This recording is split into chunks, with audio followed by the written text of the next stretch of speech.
Bon, ça y est, je me lance, mon premier vidéo de mon défi de 30 jours, 30 vidéos pour parler du soul styling. Caroline, ma coach de business, est une vraie folle. C'est super le fun. Elle m'amène à des places où je pensais jamais être capable d'aller. Elle me fait faire des affaires qui sortent complètement de ma zone de confort. Alors voilà, première vidéo des 30 jours. En 30 jours, je vais essayer de jaser toutes sortes d'affaires qui va expliquer c'est quoi mon soul styling, ce que j'aime faire avec les clients et la vision que je vais apporter au stylisme personnel. C'est sûr, à travers des réseaux sociaux et tout ça, on en parle, on en voit un petit peu, mais là, ça va être vraiment un suivi pendant 30 jours de qu'est-ce que je fais, puis comment, dans le fond, comment je pense. Je fais rentrer dans ma tête comment je pense pour mon soul styling. Mais premièrement, avant de commencer à vous dire ce que je fais, puis qu'est-ce que je veux faire avec ça, puis comment je veux aider les femmes autour de moi, le soul styling, c'est parti euh, d'un fait que ceux qui me connaissent savent que j'ai toujours eu un petit peu de problème avec mon image corporelle. J'ai toujours trouvé que j'avais peut-être pas le corps que la société voulait. Et puis, je trouve que ça met beaucoup de poids sur les épaules. Puis, j'utilisais le vêtement pour me sentir mieux, me sentir plus belle, me sentir un peu plus confortable dans ma peau. Et puis, je me suis dit, pourquoi je ne tourne pas ça et que je ne fais pas la même chose avec le vêtement pour les autres femmes en utilisant le vêtement pour vraiment nous aider à avoir une belle estime de soi, remonter notre énergie. Puis quand on se sent bel et bien, mais on peut défoncer des portes, on peut faire plein de choses. Puis on se sent bien. Alors c'est comme ça que le soul styling a débuté. Puis encore une fois, comme la morphologie pour moi c'était bien important. On a tous des corps différents, on a tous des ossatures différentes, on a tous une musculature différente. Donc, en stylisme traditionnel, oui, il y avait des formes, il y avait des façons d'identifier les silhouettes pour savoir quelle coupe de vêtements irait mieux et tout ça. Et puis, ben là, c'est là qu'on a commencé à parler de poires, de pommes, de céleri. Ben, voilà, je me suis dit, ben écoute, moi, je suis pas une pomme, là, c'est pas une poire, puis on n'est pas des fruits, tu sais, les fruits, c'est à l'épicerie. On a vraiment des morphologies bien spécifiques. Puis après ça, dans le stylisme, ils ont sorti les lettres de l'alphabet. Il y avait le A, le H, on parlait des fois du O, on parlait du I. Et puis, bon, mais il y avait certaines formes qui étaient un petit peu moins le fun, certaines formes qui étaient peut-être un peu plus le fun. Donc, moi, je les ai diminuées à 4 formes, tout simplement. C'est une forme, une lettre alphabétique, mais je suis allée plus loin pour être le soul styling parce que je dis que tous les corps sont divins, tous les corps sont différents. Puis, on n'est pas une poire, mais on n'est pas un A non plus. Alors, en soul styling, quand vous faites une morphologie, une analyse de morphologie avec moi, ben, vous êtes des déesses.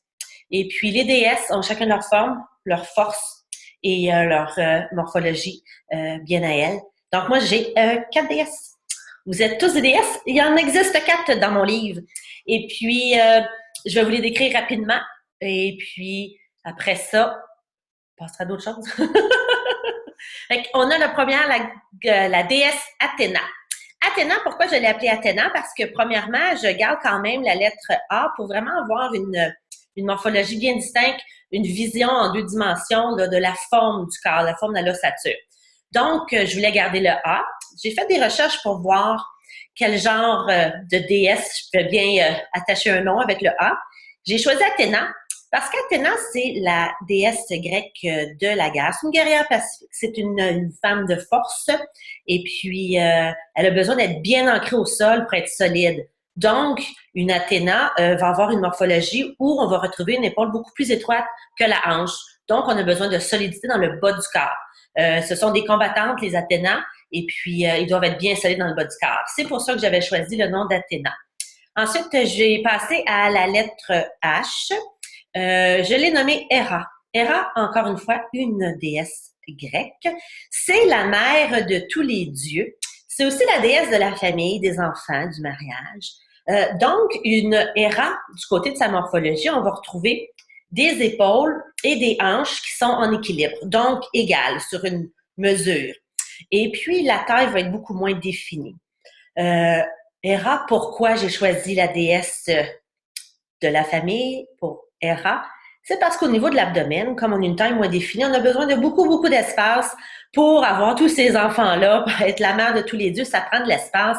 On peut pas avoir des tailles de guêpe quand on est une Héra. On a besoin d'espace pour mettre tous ces beaux enfants-là. Donc, Héra, déesse de la famille, du mariage des enfants. Épaules et hanches égales, une taille moins définie. Ensuite, je suis allée vers la lettre V, que j'ai appelée Vénus. Vénus, déesse de l'amour. Ben, Vénus, dans mon livre, elle a besoin d'un grand cœur pour pouvoir aimer tout dans ce monde. Alors, on va retrouver du côté de sa morphologie une hanche qui va être beaucoup plus étroite que les épaules. Contrairement à l'Athéna, la Vénus, c'est le haut du corps et c'est là qu'elle a besoin d'avoir son espace. Donc, une Vénus, grand cœur, grandes épaules pour bien entourer les gens qu'elle aime. On a une hanche beaucoup plus étroite que notre épaule. Ensuite vient ce qu'on appelait, il y a longtemps, un sablier, un X.